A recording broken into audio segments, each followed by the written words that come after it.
Este tema se llama distinciones en la teología. Distinciones en la teología.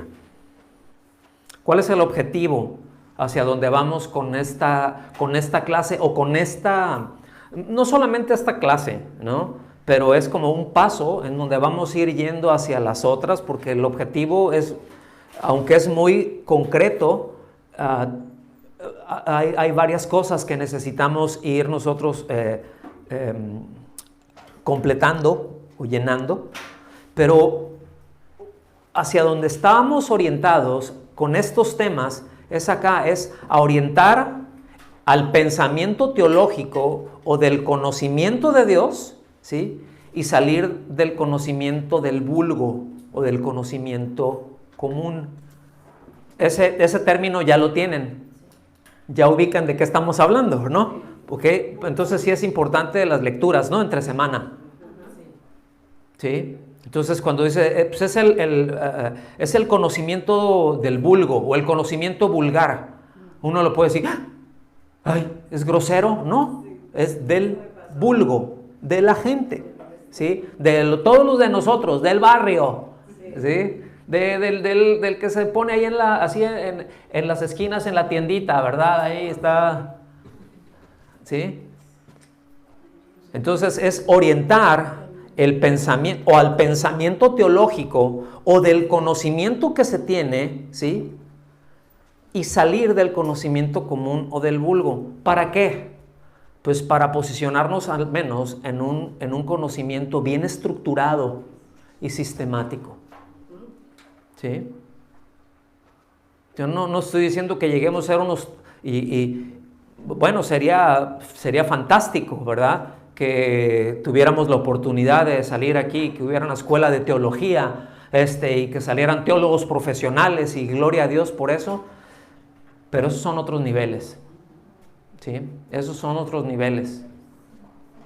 Entonces, pues para pensar en poder desarrollar un poquito más, además de que nos harían falta al menos una biblioteca entre unos 25 y 30 mil volúmenes.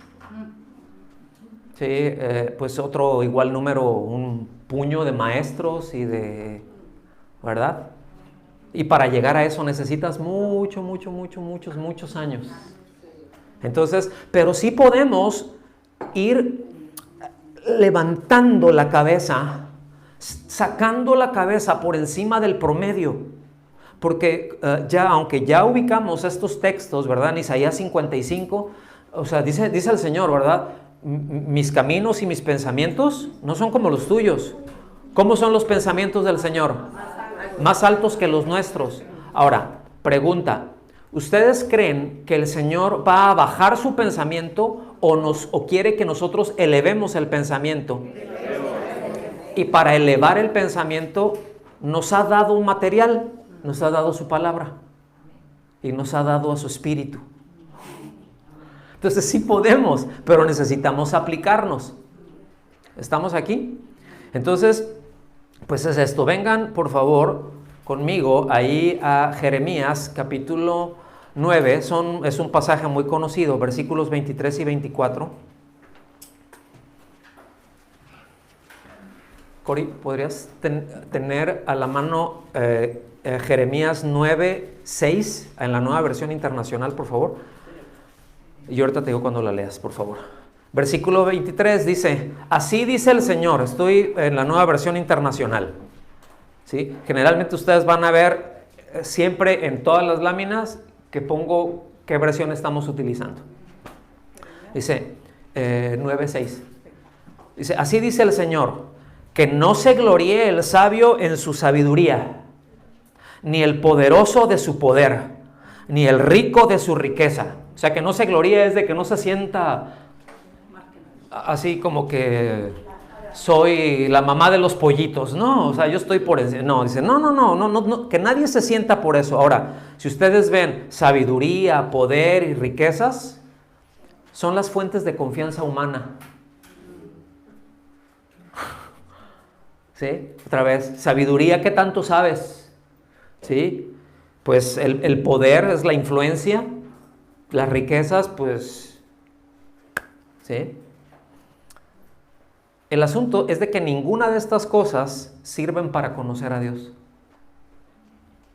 Estamos hablando de la sabiduría humana, del entendimiento humano, del entendimiento natural. Pero ninguna de ellas nos va a conducir a conocer a Dios. Ninguna de ellas. Versículo 24. Si alguien ha de gloriarse, que se gloríe de conocerme y de comprender que yo soy el Señor. O sea, ¿en qué podemos decir, ay, qué bueno que tengo esto? Te conozco, Señor. ¿Sí? Tú eres Dios. ¿Sí están conmigo? Dice, y de comprender que yo soy el Señor, que actúo en la tierra con gran amor, derecho y justicia, pues es lo que a mí me agrada, afirma el Señor. Ahora, todo esto es un contraste bien tremendo con el versículo 6 que ahorita nos va a leer bien fuerte Corina. Tú, Jeremías, vives en medio de engañadores, porque que por su engaño no quieren reconocerme, afirma el Señor. Fíjate, dice tú, o sea, nosotros ¿en dónde estamos? ¿En medio de qué? Hay un montón de engaño, el engaño está rampante por todos lados, ¿sí? Entonces, ¿eso impide conocer al Señor?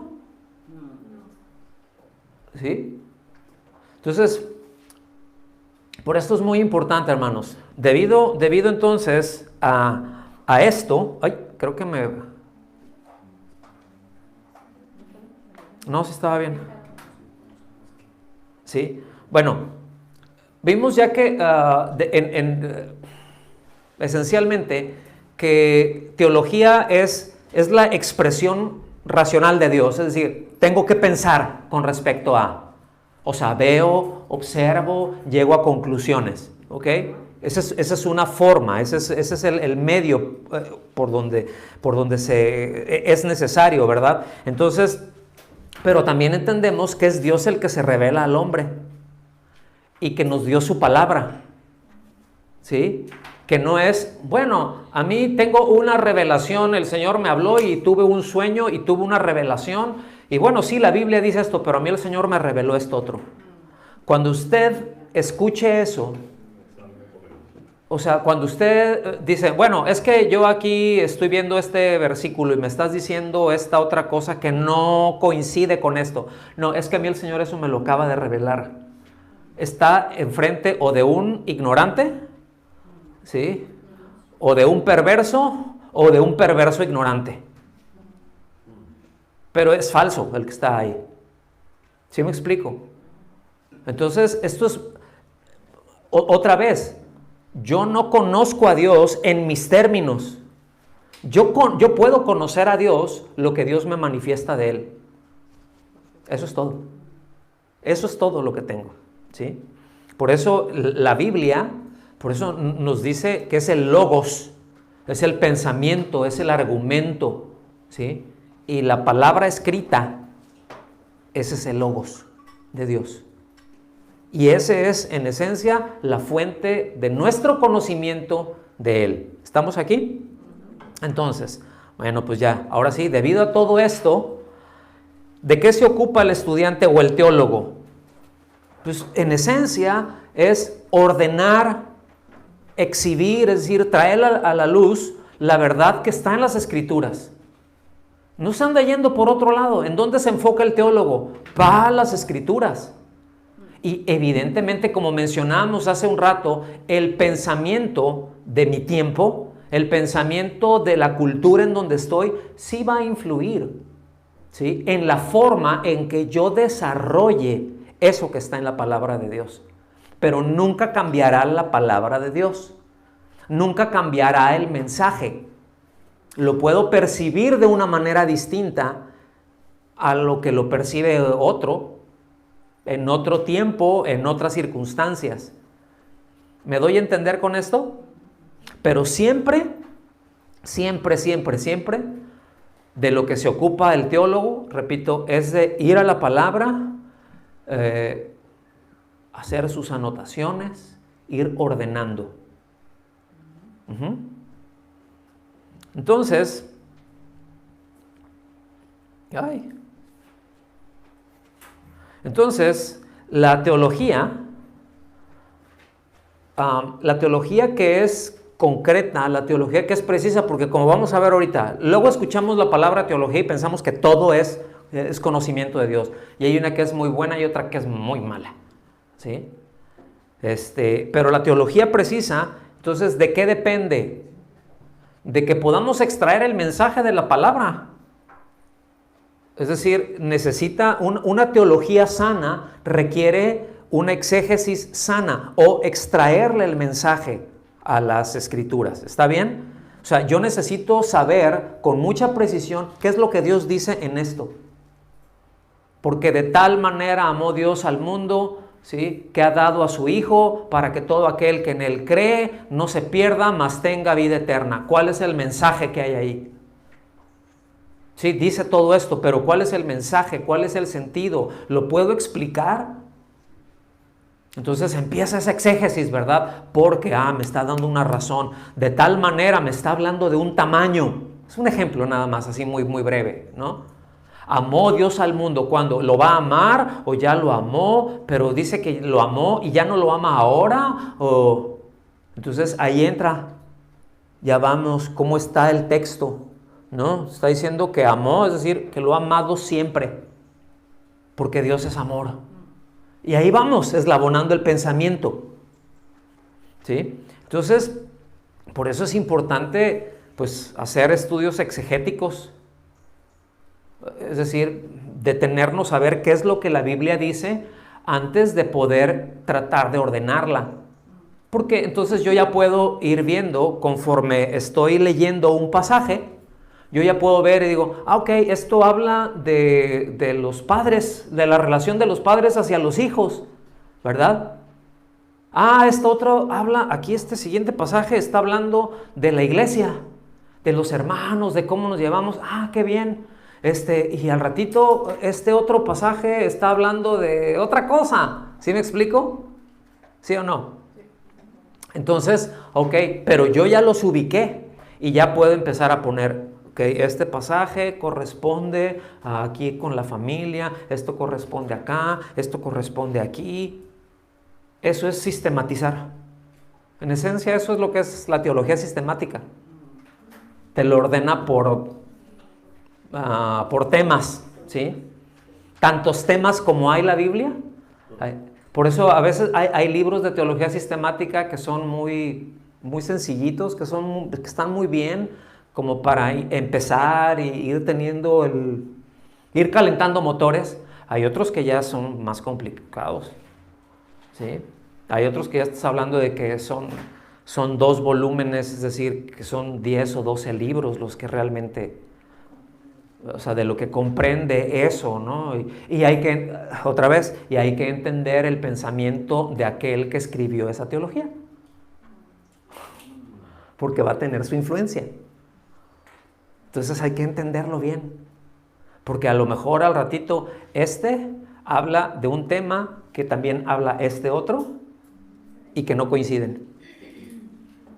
Y no es porque la Biblia esté mal, sino es porque todo teólogo es influido por el pensamiento que tiene, por la carga que tiene. ¿Sí? Entonces, espero no abrumarlos, pero son cosas que necesitamos estar conscientes, ¿sí? Para poder ir explicando más. Entonces, por eso, vamos extrayendo el mensaje y es como que ya vamos teniendo los materiales para construir, ¿sí? Y ya empezamos a desarrollar un pensamiento. ¿Estamos bien? El único que genera su material propio son los filósofos. Pero un buen teólogo no genera desde su pensamiento el material que va a escribir, lo genera desde la palabra de Dios. Entonces, por esto es muy importante cuando escuchamos o que vemos en algún programa, doctor en teología y que de la universidad de ¿sí? Y dices, no, y luego ves que empieza a decir una serie de burradas que dices, nomás le faltan las orejas porque ya rebuzna. ¿Sí me explico? Porque dices, y bueno, ¿y eso de dónde lo sacas? Bueno, pues no lo sacó de la Biblia.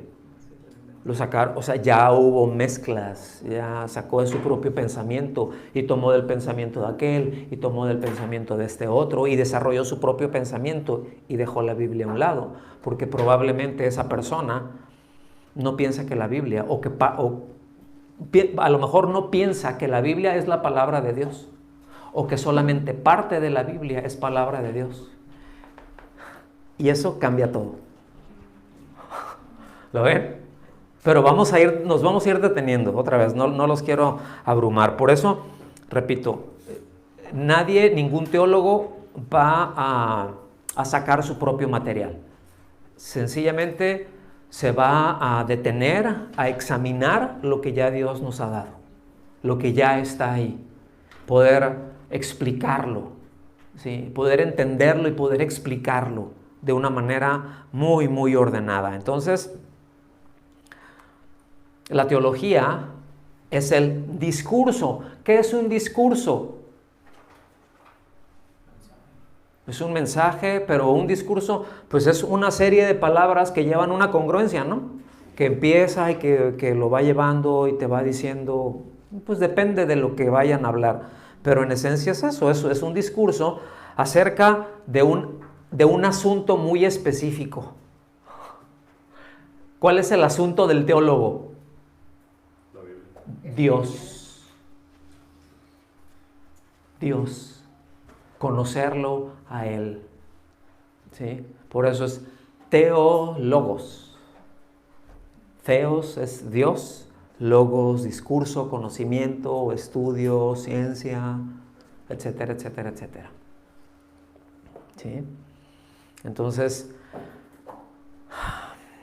pues por el otro lado, como ya nos dice, y ahorita vamos a ir ahí a Romanos, al capítulo 1, pues dices, bueno, pero yo nada más entonces necesito ver a Dios nada más. Sí, pero tú no puedes ver a Dios si no ves todo lo que Dios ha hecho y si no ves todo lo que Dios ha ordenado. O sea, ¿cómo puedo empezar? Para empezar, ¿cómo llego a una conclusión de que hay un Dios? Es que ya me dijeron en la Biblia, ¿verdad? Me dijeron ahí, bueno, qué bueno. Pero cuando no había Biblia, cuando no estaba, entonces Adán, ¿cómo le hacía? Abraham, ¿cómo lo hizo?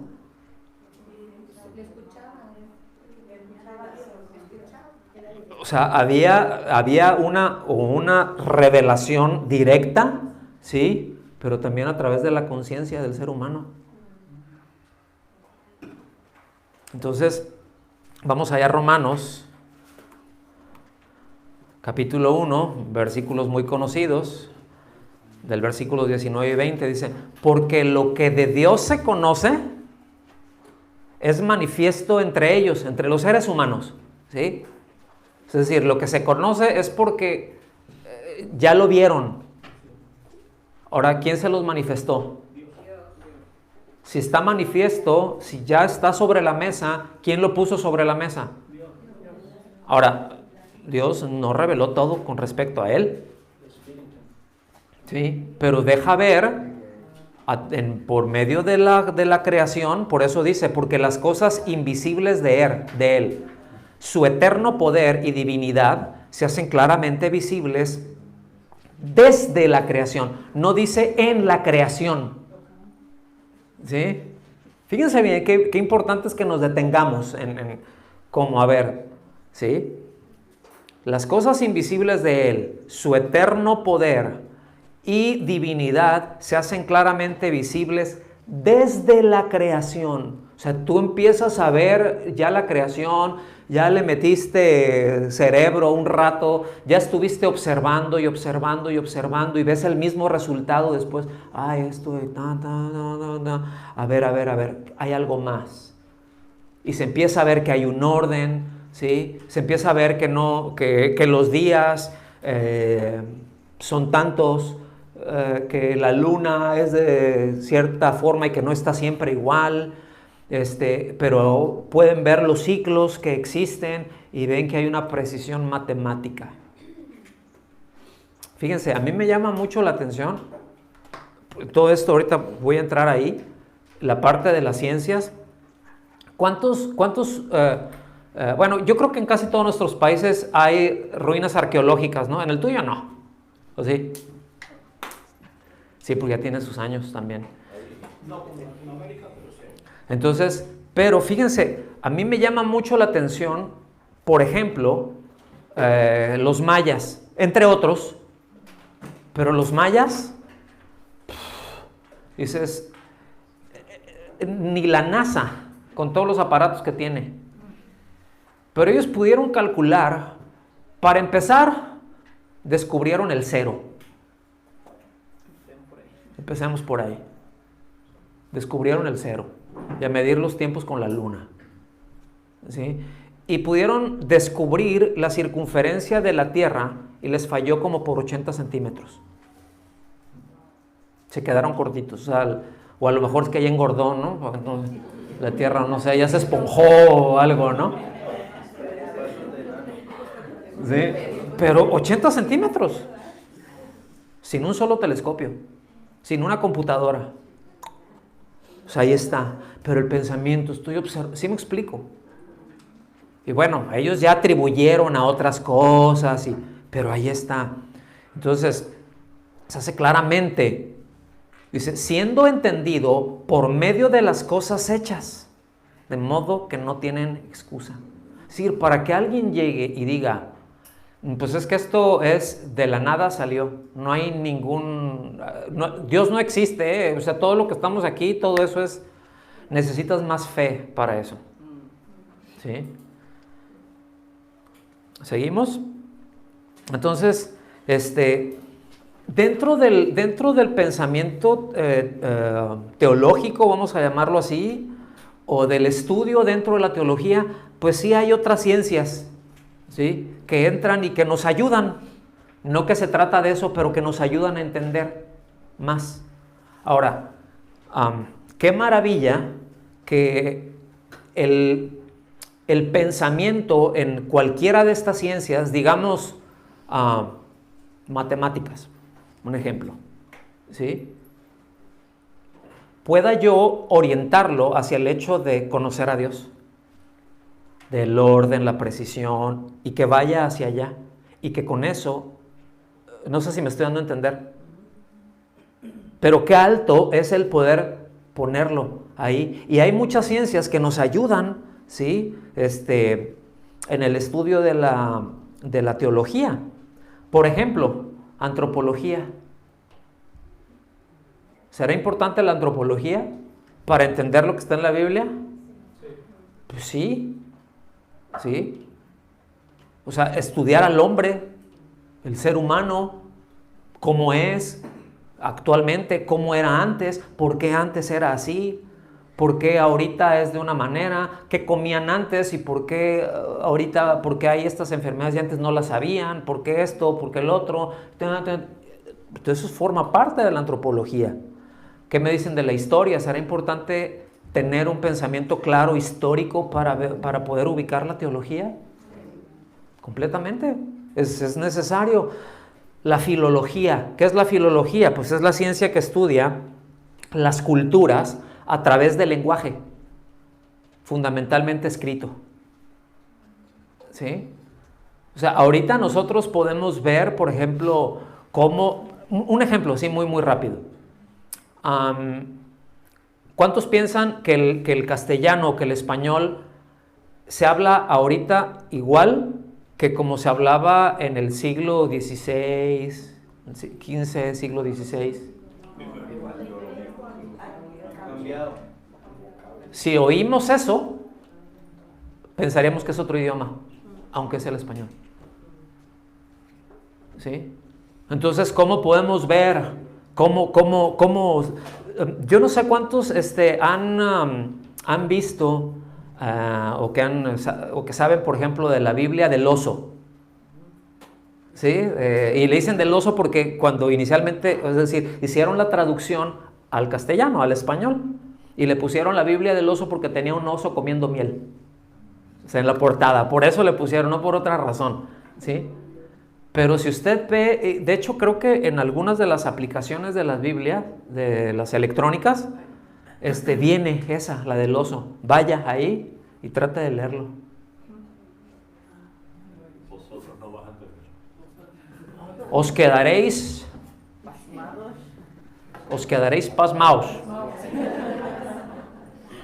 ¿Sí? Entonces, o sea, todo esto, ahora podemos ver cómo se decía y cómo se escuchaban por la filología. ¿Sí? Cómo van cambiando. Será importante mucho. Y así, ¿sí? Porque va reconstruyendo el idioma. Entonces, todas esas cosas nos ayudan. Entonces, por eso decía hace un momento, si pensamos, ya un teólogo tiene que tener unos conocimientos muy, muy profundos en todas estas ciencias. ¿Sí me explico? Para poder desarrollar. Ahora, no quiero decir, no queremos llegar allá, pero otra vez, ¿cuál es el objetivo?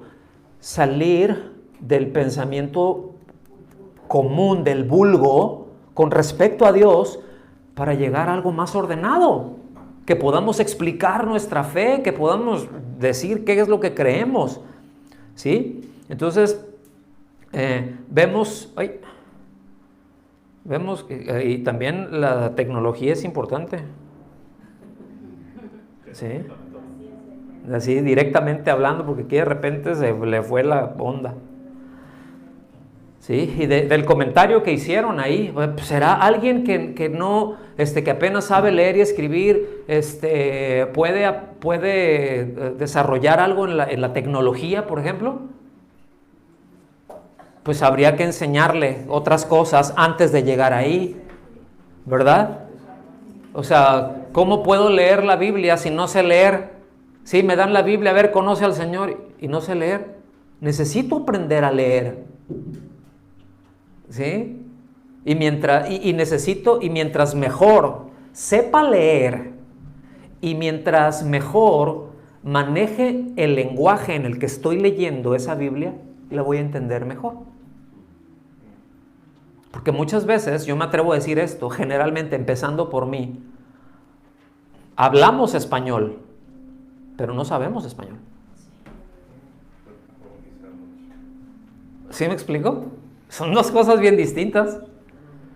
No, es que yo quiero ser experto en idiomas bíblicos y el griego y el hebreo. Mira, habla español, aprende primero el español. Olvídate de eso, aprende español, que ahí hay muy buenas, te puedo poner un altero de versiones que están en español, de Biblias muy buenas. Pero si no hablamos bien el español, si no entendemos, si no sabemos el castellano, ¿cómo vamos a entender toda esa estructura que está desarrollando en las letras, por ejemplo? Entonces hay que aplicarnos. Porque le voy a decir una cosa, no vamos a conocer a Dios oyendo cantitos todo el día. Qué bueno que los oigamos.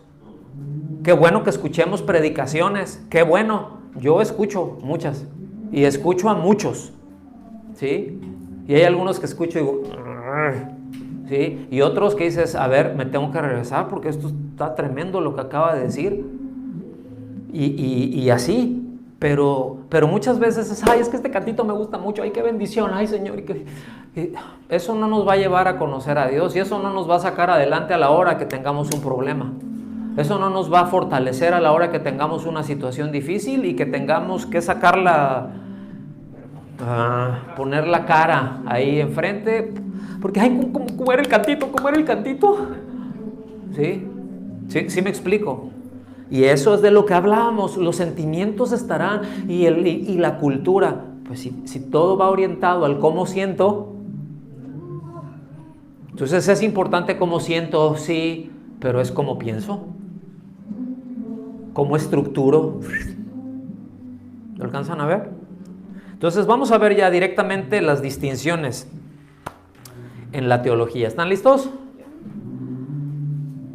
Porque ya estoy terminando la introducción.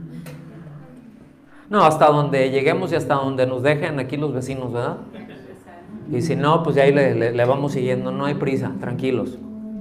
Entonces, repito, no se preocupen tanto por memorizar los conceptos. Si lo hacen, está bien, qué bueno, felicidades. Hay quienes tienen una capacidad impresionante, tienen una mente fotográfica. Hay otros que la tenemos de teflón. No se nos pega nada, ¿no?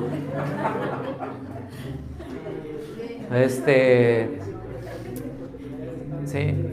Pero el hecho es de entenderlos, que podamos ir ubicar esas distinciones, y ya de ahí, de estas cosas que vamos a mencionar, todavía se desprenden otras tantas, ¿no? Pero tranquilos, no, solamente que tengan una base general. Entonces, lo primero que vamos a ver es cómo se distingue la teología. Bueno, por épocas, por el tiempo, y en esto se ha desarrollado, le han puesto, se llama teología histórica. Ese es un tipo de pensamiento con respecto a Dios que ha salido, ¿verdad? Y esto, cuando se habla de teología histórica, abarca un periodo, ¿sí? Está la teología antigua o patrística, es decir, la de los padres de la iglesia. Ya después del primer siglo, ya cuando el último apóstol expiró, ¿verdad? Pues quedaron los que ya se les llamaron los padres de la iglesia por los siguientes 2 siglos, más o menos, ¿sí?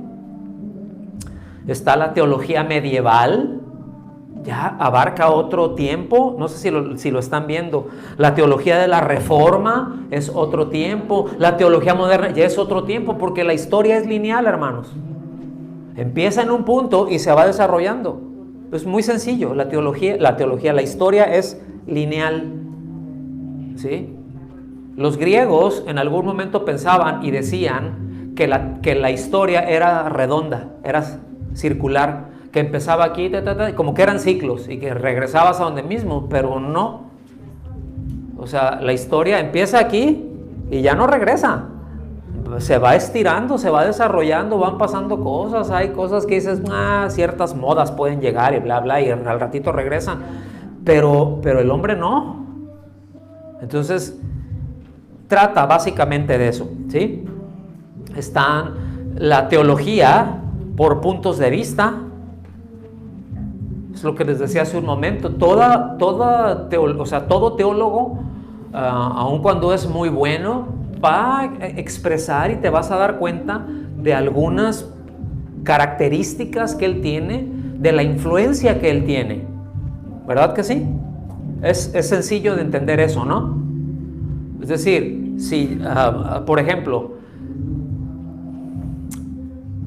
valga el ejemplo, pero si yo, el único programa de televisión que veo es el Chavo del Ocho y todo lo que tiene que ver con Chespirito, o sea, ¿cómo creen que vamos a hablar? ¿Sí? ¡Chanfle! Lo sospeché desde un principio, ¿verdad? Y vamos a sacar muchas de esas cosas, ¿sí? Y vamos a, ya cuando están todos así, no, que no panda el cúnico.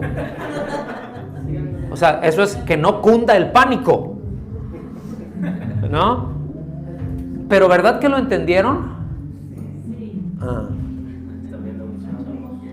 Por eso a mí me da mucha vergüenza de gente que hemos visto, sobre todo gente que hemos conocido aquí, sobre todo de Europa del Este, que hablan español. ¿Y cómo hablas español? No, es que las novelas mexicanas, y tú dices, ¡ay, qué vergüenza! ¡Qué vergüenza! No sé si me voy a entender.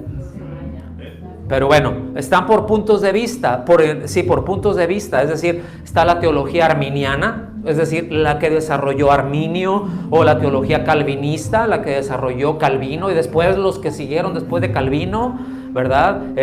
O la iglesia católica, pues que la desarrolló desde mucho antes, ¿verdad? O la teología pentecostal, la teología de la liberación, ¿sí?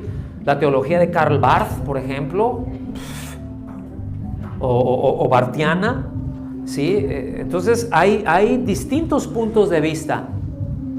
Hay algunos que están más acertados en algunas cosas que otros, Porque estudió más una cosa. Muchas veces nosotros decimos, bueno, pero es que Lutero, ¿verdad? Mira, Lutero se quedó bien corto con esto. Sí, se quedó bien corto porque los problemas que tenía que atender Lutero eran bien distintos a los problemas que tienes que atender ahorita. No, y mira, aquí Calvino y que se fue. Espérate. Tú no estabas ahí. Los problemas que tuvo que atender fueron estos y estos y estos. No todo lo estoy defendiendo, ¿sí? Ni a uno ni a otro. Por eso son puntos de vista, ¿sí? Eso es muy importante tenerlo claro. Porque a veces, repito, ¿no? Ya tengo el libro de teología sistemática iba a decir el nombre, pero mejor no, ¿sí? Que está así, está como un directorio telefónico de Londres. No sé si hay directorios telefónicos ya o no. ¿Ya no hay? Pero así, gruesote, ¿no? Y ya dicen, ya la tengo. Y fulanito dice tal cosa, y es así como si ya Dios lo está diciendo. No, lo está diciendo fulano de tal, Dios no. La Biblia es lo que Dios dijo. Ese comentario o el libro, eso lo dijo él de Dios. Pero lo que la Biblia dice es lo que Dios dice de él. Aunque este tengan puntos de vista distintos. ¿Me están siguiendo? O sea, tiene su complejidad, ¿no? Pero también está otro, para echarle otra rana a la olla, está el enfoque de la teología. Y puede ser teología propia, la teología bíblica, teología sistemática. Vamos a ver cosas de estas, ¿ok? ¿Sí? Estas son algunas de estas distinciones que son muy, muy importantes. Ubicar por dónde va. Ok, sí, bueno, es teología, sí, pero ¿qué enfoque tiene? ¿Qué periodo abarca? ¿Cuándo se escribió? ¿Sí? ¿Quién lo escribió? ¿Qué enfoque tenía? ¿Cuál es el punto de vista de él? Son preguntas que nos necesitamos hacer cuando vamos a ver, cuando vamos a analizar algún libro, sea de teología o luego de los libros que leemos, ¿no? Por ejemplo, un comentario bíblico refleja todo esto. Refleja una época, refleja un punto de vista, refleja un enfoque. Y no todos son iguales. Entonces hay que identificarlos. Vamos a comenzar así muy, muy rapidito por las épocas. ¿Cómo la ven? Que nos quede un poquito claro. Luego les mando el regalito. Tomen notas. Pero pongan atención, luego ahí les llega el regalito en la semana. No los quiero acostumbrar ni les voy a decir, pero estas sí se las prometo, porque sé que hay muchos detalles en todo esto, ¿sí? Pero tomen sus propias notas. A lo mejor de lo que voy entendiendo es esto y de tal cosa, y no tanto copiar, ¿sí? Los conceptos, pues ni hablar. ¿Qué es la teología histórica? Bueno, pues esta se ocupa de estudiar el progreso de la teología a lo largo del tiempo. ¿Dónde empezó? ¿Y ahí cómo va? ¿Cuál es el enfoque? ¿A qué se dedica la teología histórica? O sea, para que yo pueda ubicar, esto tiene el enfoque histórico. Bueno, pues es cómo se fueron formando las doctrinas. Porque en un principio no era como ahorita. ¿Sí? ¿Cuántos han escuchado la palabra credos? Los credos. Bueno, son una forma básica de doctrina, ¿sí? Creo en un solo Dios todopoderoso, creador del cielo y de la tierra. Eso es un credo, ¿sí? Y podemos ir, de la Iglesia Católica, pero no, que después la agarraron y le metieron otra cosa ahí, eso es aparte. Pero se fueron surgiendo credos, ¿sí? Entonces la teología histórica se enfoca en eso. A ver, ¿cómo se formó, por ejemplo, cómo se desarrolló la teología de la Trinidad? ¿Cuándo porque en la Biblia no dice la palabra Trinidad, por ejemplo, ¿sí? Entonces, bueno, llegó un momento en que se tuvo que desarrollar ese pensamiento, porque empezaron a haber ataques ¿sí? Y voy a ponerles aquí para que vean lo importante del aspecto histórico. Cuando ya surge que se empieza a desarrollar esto, por ejemplo, la formación de la doctrina acerca del Padre y del Hijo y del Espíritu Santo y la correlación entre las tres personas, ya fue en un tiempo de la historia en donde, aun cuando se movían muchas cosas en griego, ya el pensamiento de esa teología o de esa doctrina se desarrolló en latín, ya no en griego. Ya los padres de la iglesia mayormente hablaban latín, el griego se descontinuó conforme fue pasando el tiempo. En la época de Jesús, todavía hasta el siglo II, por ahí se seguía hablando, pero cada vez se hablaba menos, ¿sí? Y se hablaba más latín, como luego nos puede pasar a nosotros con nuestros hijos, ¿verdad? Ya no les hablo en español, y ya no hablan español, y ya no hablan español, y hablan puro inglés, y puro inglés, y puro inglés, y la siguiente generación ya no, ni lo hablan ni lo entienden. Bueno, entonces se desarrolla todo este pensamiento, básicamente o mayormente en latín, ¿sí? Por eso les puedo decir, ¿quién tiene las bibliotecas de teología, o sea, patrística o histórica con relación a la Trinidad, las bibliotecas más amplias, más importantes, más ricas? ¿Quién creen que las tiene? Roma. Y han desarrollado una teología de la Trinidad impecable. Y usted puede ver el pensamiento cristológico que han desarrollado muchos teólogos de ellos. Dices, ¡qué tremendo! ¡Qué tremendo! ¿Sí? Porque tienen ahí una biblioteca de 1500 años. Tienen acceso a ella. Desde los primeros pensamientos y cómo empezó a cambiar esto. Y a ver, ¿y por qué esto? ¿Y por qué se fue dando? Eso es lo que trata la teología histórica. Está interesante, ¿no? ¿O cómo ven? Entonces la teología histórica tiene el propósito de ir descubriendo el origen histórico de una doctrina. Ahí es donde se enfoca, en dónde surgió esta doctrina, de dónde salió esta, ¿sí? Y es lo que empezaron a hacer eso en los 2-3 primeros siglos, porque empezaron a haber desviaciones en la doctrina. Nosotros podemos ver una muy clara con el gnosticismo, por ejemplo. El apóstol Juan lo trata. Pero empezaron a haber otras, ¿sí? Entonces, no, que el Padre, la Trinidad no existe. Dicen, allá, ¿verdad? Dicen, ¿cómo que no? Si está en la Biblia. No, pero es que no. Y era un teólogo, ¿verdad? Alguien que pensaba de una manera, y después dicen, no, vamos a ver, vamos a la Escritura, vamos a la Biblia. Mira, está aquí, y empiezan a desarrollar eso, y empiezan a refutar esos errores. Y así, eso es muy importante. ¿Cómo la ven? O sea, así es como se va desarrollando. Ahorita decimos, hay tal pensamiento, ¿verdad? O tal, porque la doctrina tal ya está y lo tengo en este librito. Y lo ves el librito y dices, no, sí te deja ver una semblanza más o menos de por dónde está, pero eso tiene muchísimo tiempo que surgió en algún punto. Bueno, la teología histórica, eso es a dónde va. Eso es lo que ve, ¿sí? Y dentro de la teología histórica hay 4 divisiones que vamos a ver ahorita muy, muy rápida, ¿verdad? Que son las que se reconocen ahí. Una de ellas es la teología antigua. Pues así le pusieron. A lo mejor porque está antigua. Pero antigua. ¿Qué es lo que abarca? Bueno, la teología antigua, o sea, dentro de la teología histórica, que se va a decir, que vamos viendo, lo que va viendo es el tiempo.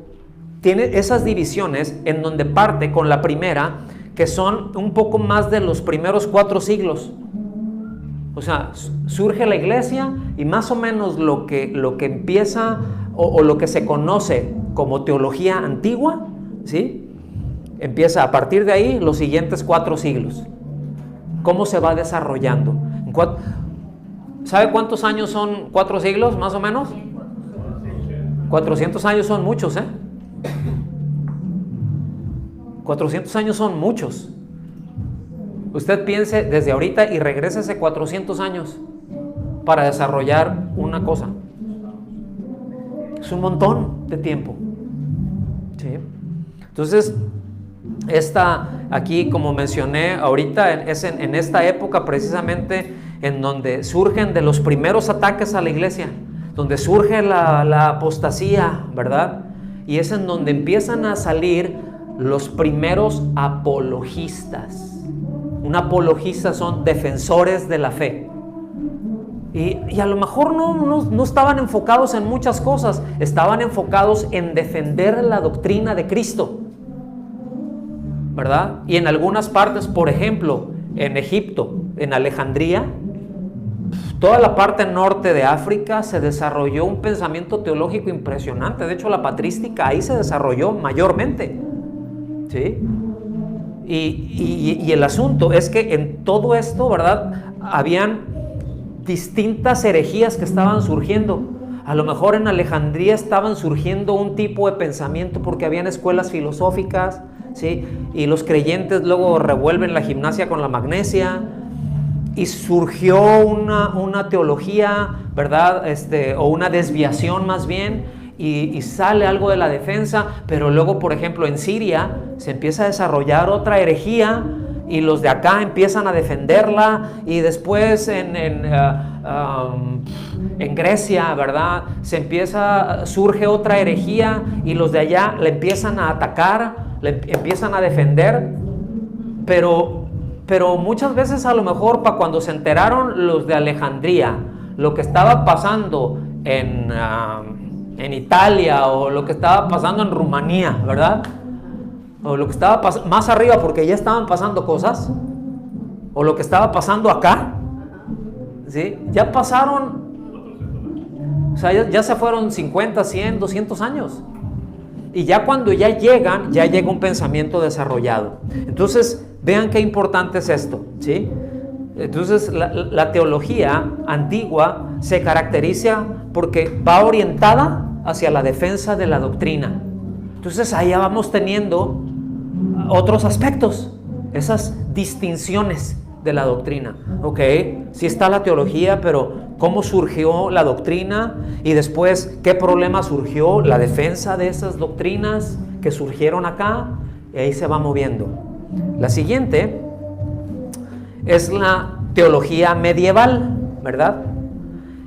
Y la teología medieval, bueno, pues ya nosotros ubicamos, fue muy largo, fue más o menos del año 590, o sea, del siglo VII más o menos hasta el siglo XVI, ¿sí? Hasta más o menos 1517. ¿Por qué 1517? Porque ahí fue un corte con la Reforma, ¿ok? Entonces esto es muy importante. Viene la teología medieval que se empieza a desarrollar desde allá, ¿sí?, hasta ese entonces. En todos esos casi 1000 años, los que han estudiado un poquito o que recuerdan la historia de la humanidad, es un periodo que se le conoció como el oscurantismo, ¿sí?, en donde, por ejemplo, los pobres y sucio y todo, aquí Europa. No era el primer mundo, era un basurero aquí. Se enfermaba uno acá y se moría medio pueblo, ¿sí? Luego muchas cosas de las que vemos ahí, de que París, ¿verdad? Y caminar en esta época, ¿no? Año 1400, caminando por las calles de París, no te lo recomiendo. Porque las sombrillas que traían, ¿sí?, no era para el sol. Cuando iban pasando por callejones, se ponían sombrillas, se ponían cosas, iban caminando, y no era por el sol y no era por la lluvia. Era porque los excrementos y los orines del que vivía allá arriba, pues su cubetita y vámonos. Y todo eso al río Sena. Es una de las obras más importantes que hizo Napoleón. Dijo, vamos a limpiar todo este cochinero, ¿sí? Y así, pero no sé si lo alcanzan a ver. Para mí resulta muy, muy interesante todo esto, porque otra vez, ¿no? O sea, se enfermaba uno y se morían un montón. Y mientras tanto nuestros indígenas allá, los pobrecitos indígenas, más macizo, 140 años el viejito, ¿verdad? Ahí cargando casi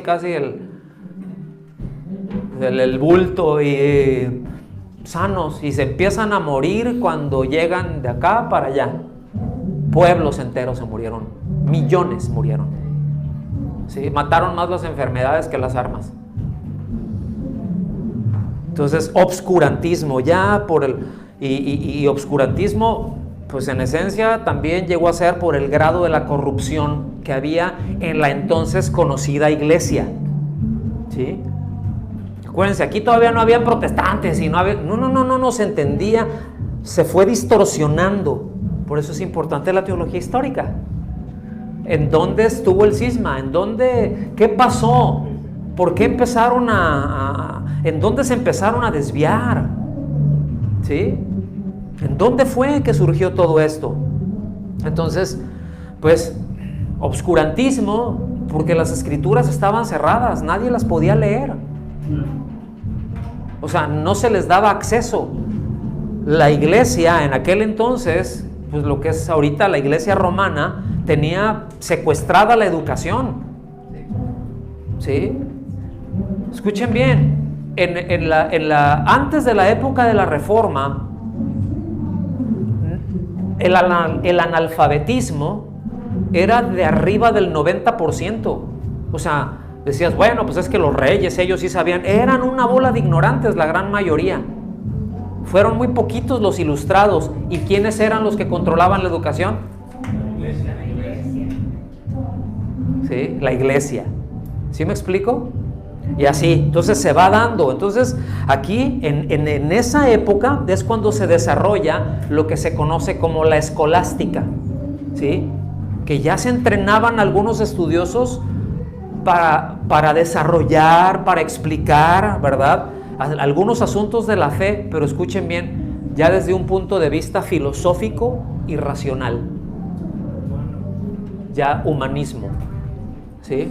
Todavía no se conocía como humanismo, pero eso es muy, muy importante, porque en esa época, ¿verdad?, es cuando, bueno, muchos asuntos de fe, miren, antes el Papa determinaba, ahorita todavía en alguna medida, ya casi no, pero o tiene menos influencia, pero en aquel entonces, mis amados, él determinaba todos los asuntos de fe y política de prácticamente todo el mundo.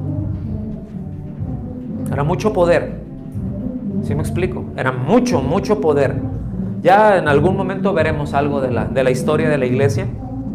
Pero cuando nosotros decimos, a ver, pasaron 1000 años, es un pensamiento muy largo, es un obscurantismo muy, muy largo y tiene muchas implicaciones. Seguimos avanzando. Yo espero que estamos aprendiendo algo, ¿eh?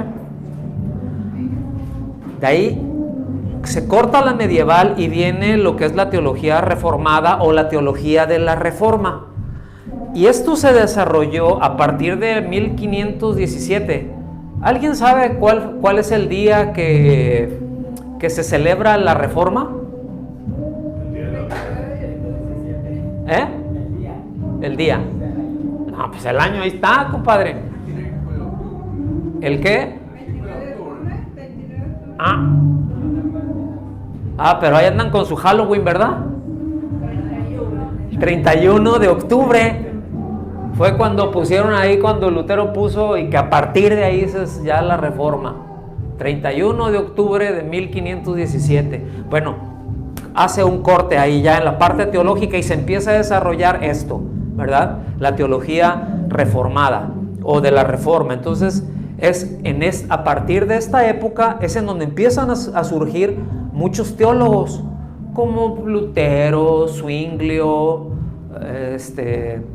Calvino mismo y otro puño.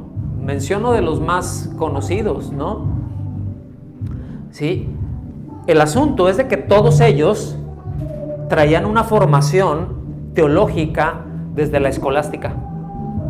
A ellos los formaron. Ellos ya cuando ya llegaron ahí, ya llegaron formaditos, como era gente muy educada, ¿sí? Era gente muy, muy educada, pero traían el pensamiento medieval.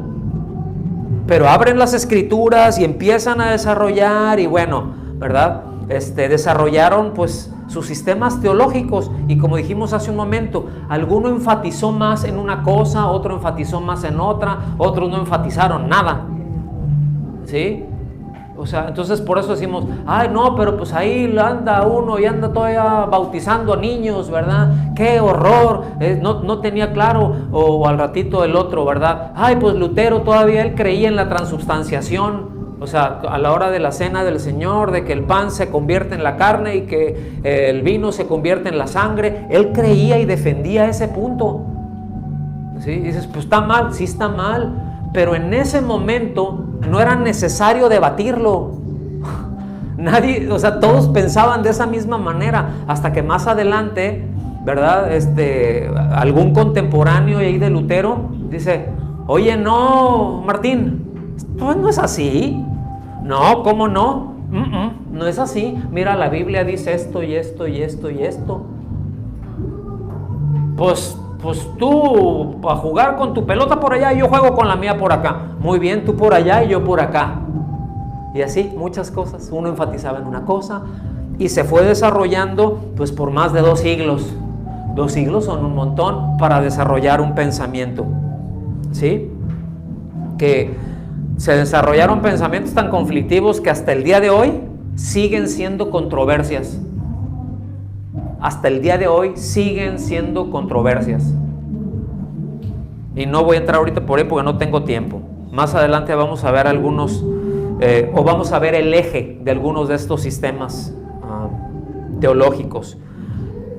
Lo otro es la teología moderna.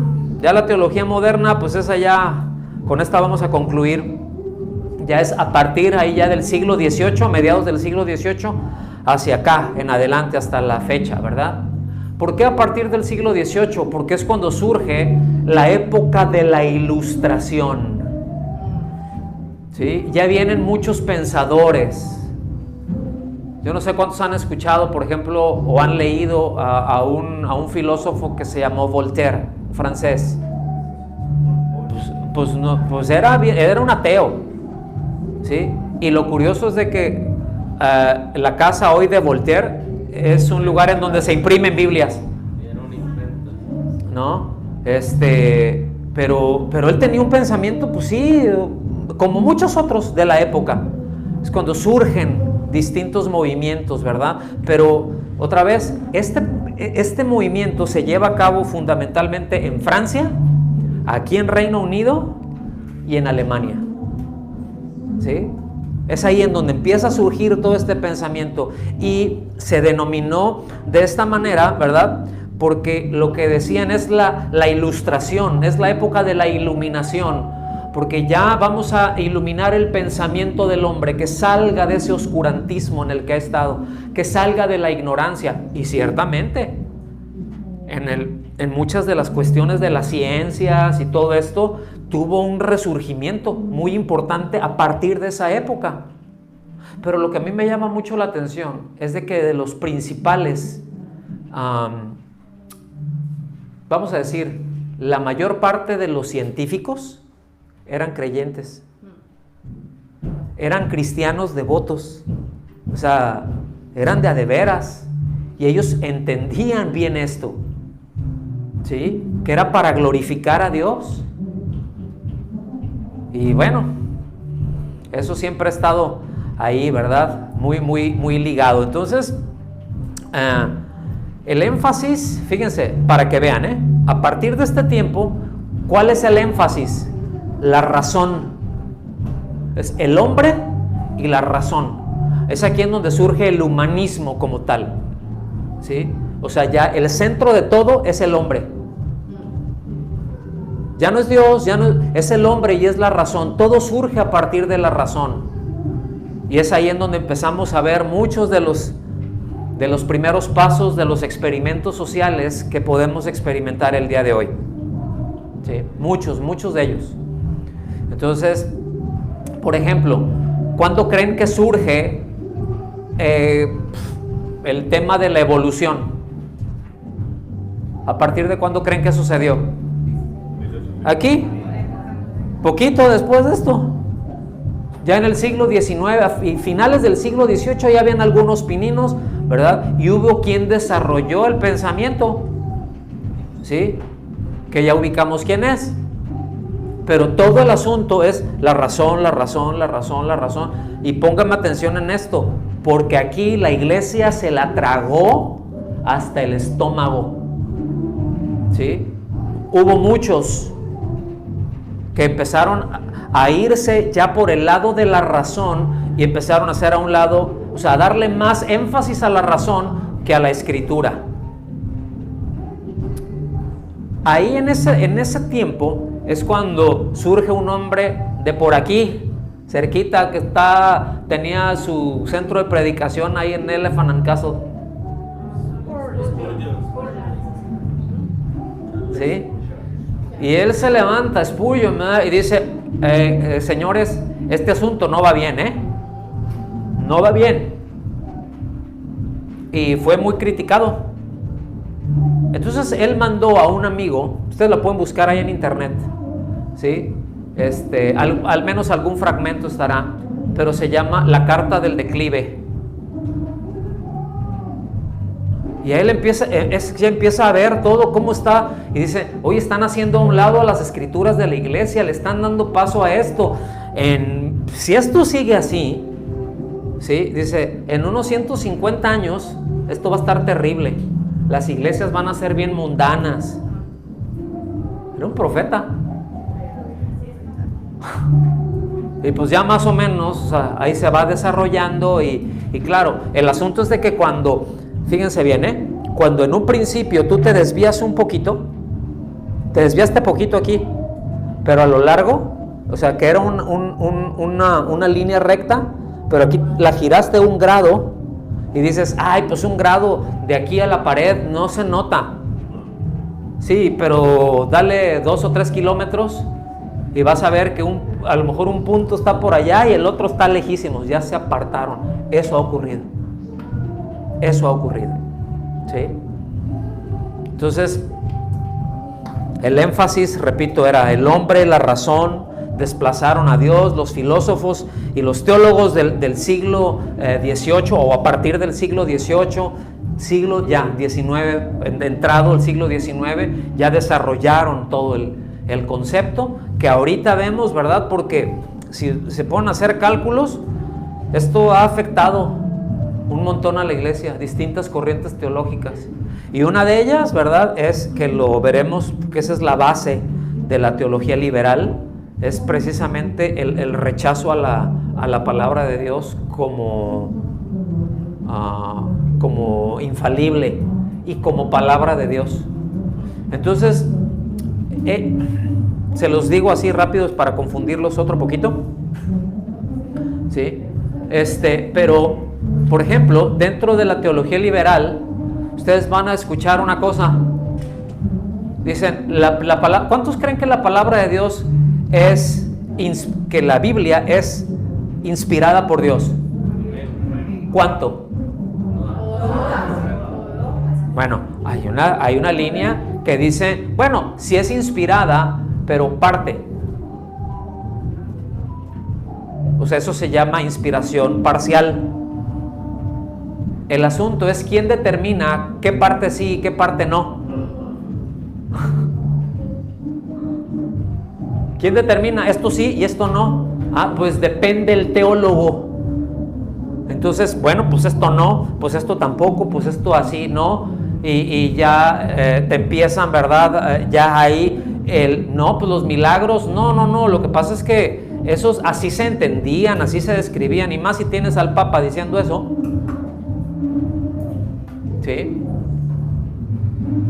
No sé si me doy a entender, hermanos, con todo esto, pero la raíz de la teología moderna es la razón del hombre, el rechazo a la inerrancia de las escrituras, el rechazo a lo sobrenatural. Esa es la raíz. Entonces, la pregunta es, ¿qué teología puede ser eso? ¿Qué tan confiable puede ser el pensamiento teológico, ese en particular? ¿Es confiable o no es confiable?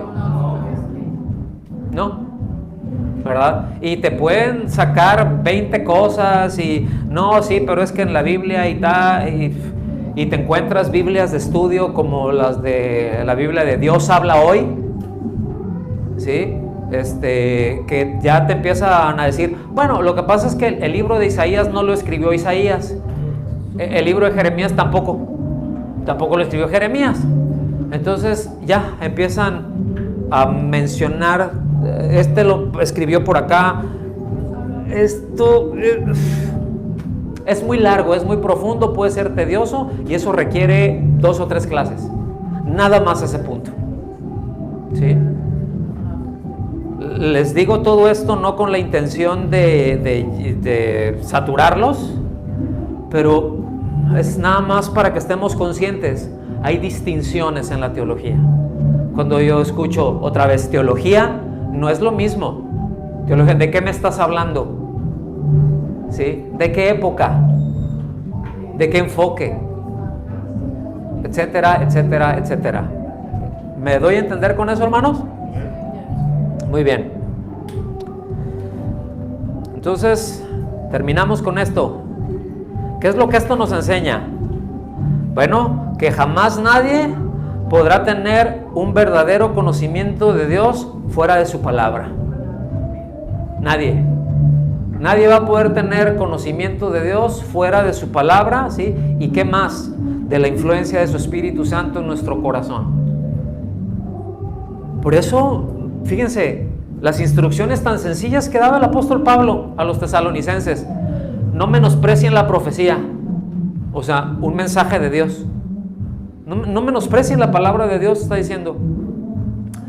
No contristen al Espíritu Santo.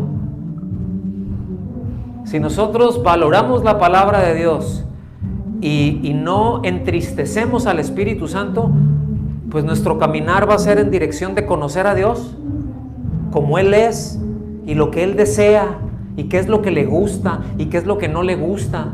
¿Ustedes no quieren conocer al Señor en ese nivel?